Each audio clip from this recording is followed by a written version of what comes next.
तो सबसे पहले एक बड़ी इंपॉर्टेंट खबर है जहां से इसका आगाज कर लेते हैं। अयाज सादिक साहब ने यह क्लेम किया कि किसी ने भी उनसे रब्ता नहीं किया है। यानी अब ऐसा लगता है कि हुकूमत भी मुज़ाकरात से भाग रही है और वो मुज़ाकरात की जो अगली मीटिंग होनी है उससे वो लोग डर रहे हैं।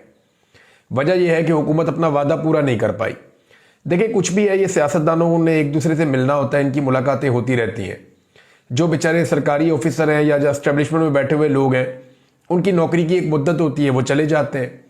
लेकिन ये सियासतदान एक दूसरे से हमेशा असेंबली में भी मिलते रहते हैं, सियासत के मैदानों में भी मिलते रहते हैं, बार बार एक दूसरे के आमने सामने आना होता है, इनको शर्मिंदगी भी होती है। अब बेचारे बड़े बड़े दावे करके गए थे कि इमरान खान साहब से आपकी मुलाकात करवाएंगे, आप जाकर उनसे पूछें, कोई हल निकालते हैं, मामलात का आगे बढ़ते हैं।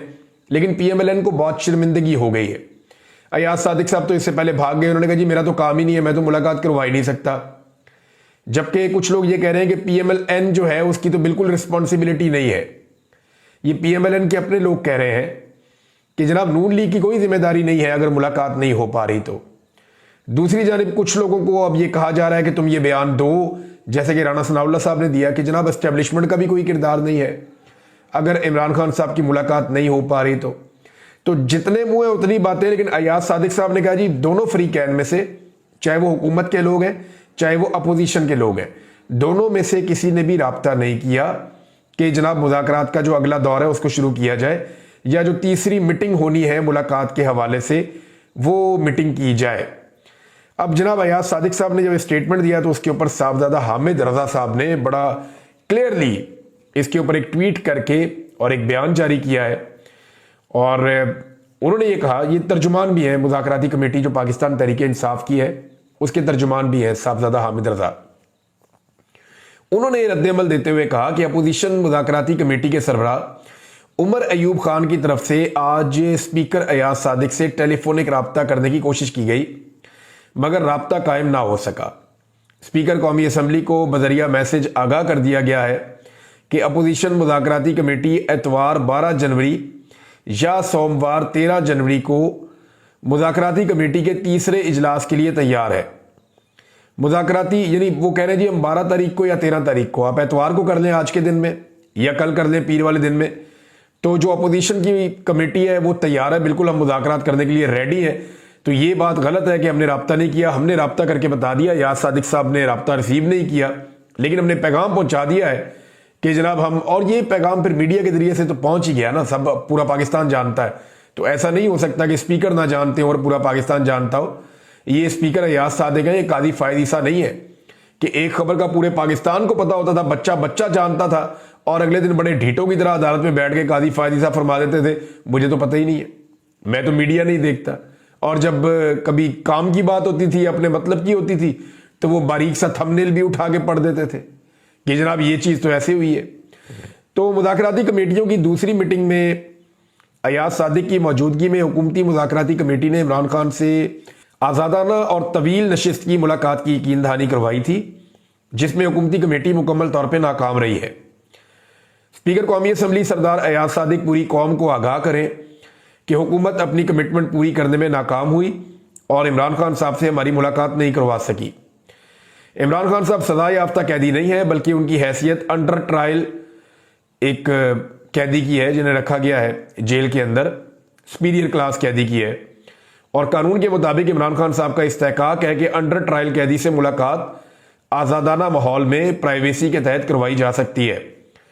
लिहाजा सिक्योरिटी इंतजाम करते हुए इमरान खान साहब से खुले माहौल में मुलाकात कानून के मुताबिक मुमकिन है।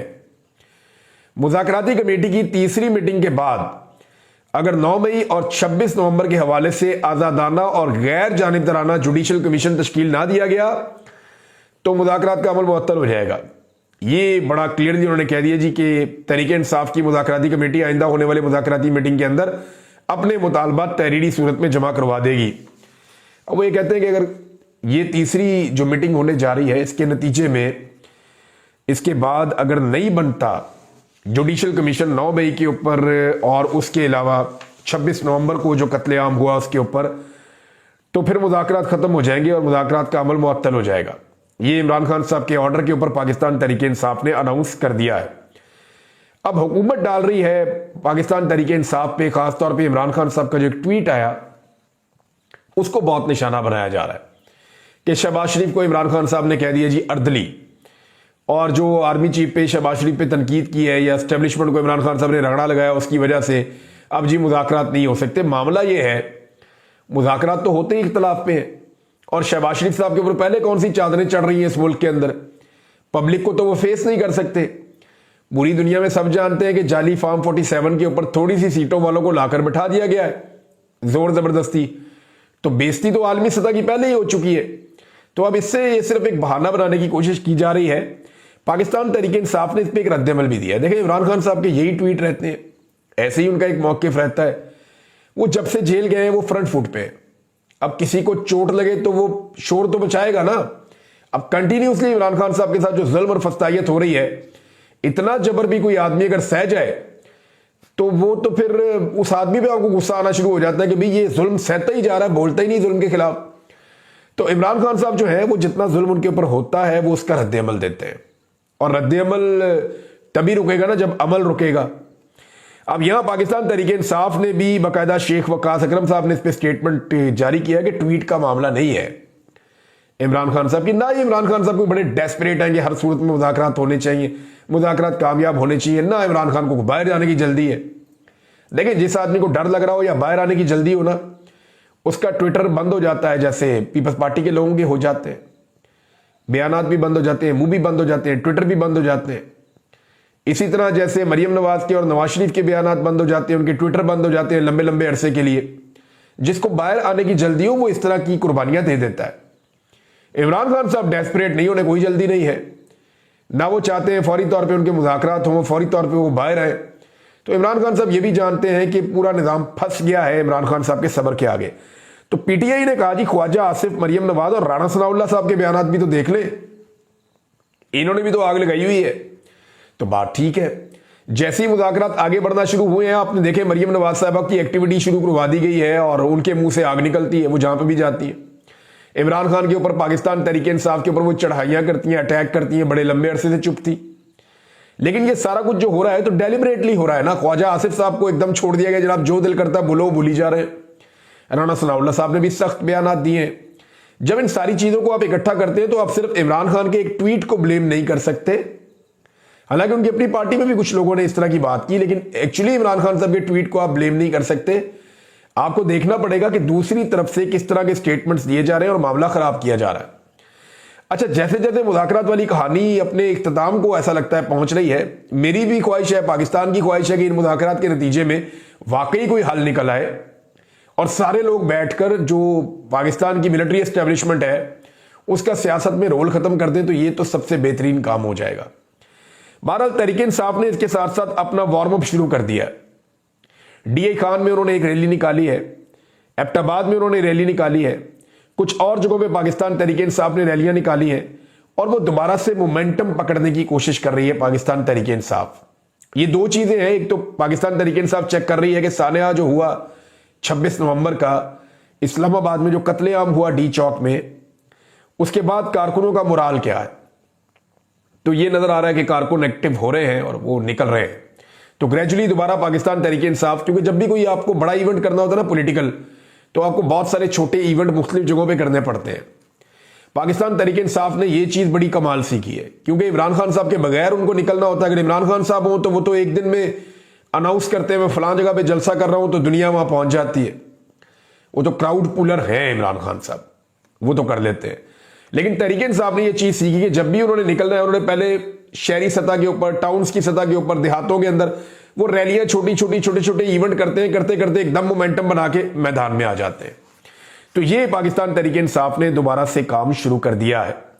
हुकूमत के लिए जुडिशल कमीशन क्या कोई बहुत बड़ा मसला है? देखिए, हुकूमत के लिए बड़ा मसला यह है कि इमरान खान को बाहर नहीं आना चाहिए। हुकूमत को यह लगता है कि इमरान खान साहब बाहर आ गए तो उनके लिए बड़ी मुसीबत बन जाएगी। जो आदमी जेल से बैठकर पूरे निजाम को कंट्रोल कर रहा है, जब दिल करता है पाकिस्तान बंद करवा देता है। यानी इमरान खान ने सिर्फ इतना कहना है कि मैं फलां शहर में एक एहतजाज की कॉल दे रहा हूं, तो वो शहर और उसके आसपास के सारे डिवीजन खुद ही बंद हो जाएंगे। ये लिखी बड़ी बात है। जब भी इमरान खान साहब ने कहा कि मैं इस्लामाबाद आ रहा हूं, आप देखिए पूरा पंजाब बंद हो जाता है, खैबर पख्तूनख्वा बंद हो जाता है, आधा पाकिस्तान बंद हो जाता है। तो इमरान खान साहब अगर कॉल देते हैं जेल से बैठ के तो पाकिस्तान बंद हो जाता है। अब इतनी ताकत तो पाकिस्तान में किसी भी लीडर ने इंजॉय नहीं की। हाँ, अल्ताफ हुसैन साहब एक दौर में, लेकिन उनका तरीकाकार और तरह का था। वो कराची बंद कर दिया करते थे एक दौर में, बरतानिया से बैठ के, पाकिस्तान का सबसे बड़ा शहर। लेकिन अभी इमरान खान साहब की जो सियासी ताकत है वो सियासी ताकत की बुनियाद पे करते हैं, या कोई हथियार तो है नहीं, ना कोई बंदूकें तोपे लेकर आते हैं, लेकिन अवामी ताकत से वो बंद कर देते हैं और जो बाकी काम रह जाता है वो हुकूमत खुद ही कर देती है। अब इमरान खान साहब अगर बगैर डील के बाहर आते हैं तो एस्टेब्लिशमेंट के लिए बड़ा गंभीर मसला बन जाएगा, क्योंकि एस्टेब्लिशमेंट का ये रिकॉर्ड है कि मुल्क टूट गया लेकिन उन्होंने डील के बगैर लीडर को नहीं छोड़ा उन्होंने। यानी 71 में अगर डील कर लेते शेख मुजीबुर रहमान अगर उस वक्त डील करते 71 में और एस्टेब्लिशमेंट के सामने सर नीचे कर लेते तो हालात किसी और तरफ चले जाते और मामला किसी और तरफ चला जाता। जुल्फिकार जी भुट्टो अगर डील कर लेते तो मामला किसी और तरफ चला जाता। जब उनको भुट्टो को शहीद किया गया